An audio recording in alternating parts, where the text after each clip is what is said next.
என்ன நேர்ந்தாலும் நன்றி துதி கூறி அணிவேன் இறைவா.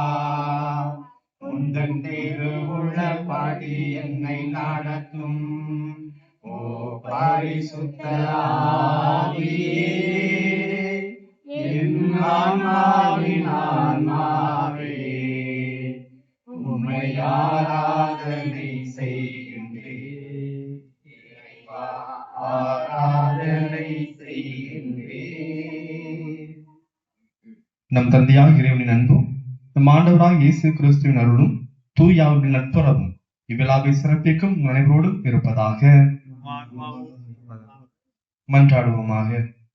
ஆண்டவரே, உமது அன்னையினுடைய திருவுருவம் தாங்கிய இந்த சப்பரத்தினை நிறைவாக ஆசிர்வதியும்.